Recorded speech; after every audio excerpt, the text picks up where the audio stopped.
మీరు ఎప్పుడైనా ఈ విషయాన్ని ఆలోచించారా? దేవతలేమో స్వర్గంలో, శ్రీ మహావిష్ణువేమో వైకుంఠంలో, బ్రహ్మదేవుడేమో బ్రహ్మలోకంలో ఉంటాడు. కానీ జగత్తుకు అధిపతి అయిన పరమశివుడు మాత్రం శ్మశానంలో నివసిస్తాడని శాస్త్రాలు చెబుతున్నాయి. శ్మశానం అంటే మనలో చాలా మందికి భయం ఉంటుంది. శ్మశానం అంటే మనకి వెంటనే చీకటి, నిశ్శబ్దం, మరణం అనేవి గుర్తొస్తాయి. అలాంటి ప్రదేశాన్ని మహాదేవుడు ఎందుకు ఎంచుకున్నాడు? ఇది కేవలం ఒక పురాణ కథ కాదు.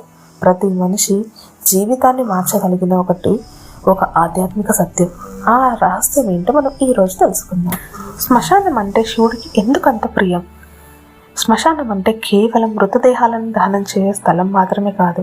అది అహంకారం ముగిసే ప్రదేశము, ధనం ముగిసే ప్రదేశం, అందం ముగిసే ప్రదేశం, పదవి, గర్వం, అధికారం అన్నీ అక్కడితో ముగుస్తాయి.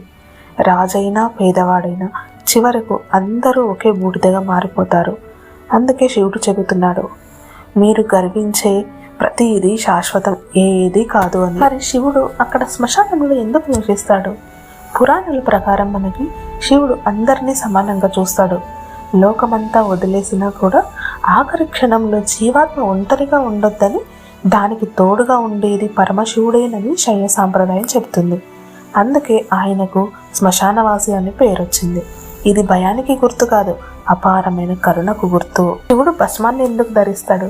దాని వెనుక ఉన్న గొప్ప రహస్యం ఏంటంటే, భస్మం అనేది మన శరీరానికి చివరి రూపం. అది ప్రతిరోజు మనకు ఒక విషయాన్ని గుర్తు చేస్తుంది. ఈ శరీరం అనేది శాశ్వతం కాదు, కానీ ఆత్మ మాత్రమే శాశ్వతం అని.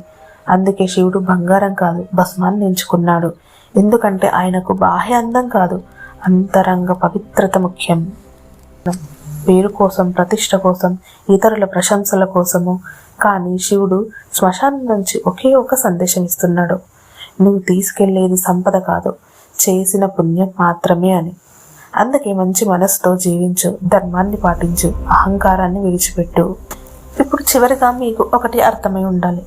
శివుడు శ్మశానంలో ఉండడానికి కారణం భయాన్ని కలిగించడం కాదు, మరణం అనివార్యమని, జీవితం అమూల్యమైనదని, అహంకారం అనేది వ్యర్థమని, ధర్మమే నిజమైన సంపద అని మనకు గుర్తు చేయడానికే మహాదేవుడు శ్మశానాన్ని తన నివాసంగా ఎంచుకున్నాడు. కాబట్టి ఇకపై శ్మశానవాసి అనే పేరు వినగానే భయపడొద్దు. ఆ పేరులో దాగి ఉన్న జ్ఞానాన్ని గుర్తు చేసుకోవాలి. హర హర మహాదేవ, ఓం నమః శివాయ. ఇలాంటి మరిన్ని వీడియోల కోసం మన ఛానల్ని సబ్స్క్రైబ్ చేసుకోండి. ఈ వీడియో నచ్చినట్లయితే మన ఛానల్ని సబ్స్క్రైబ్ చేసుకోండి. అదేవిధంగా ఓం నమః శివాయ అని కామెంట్ చేయండి.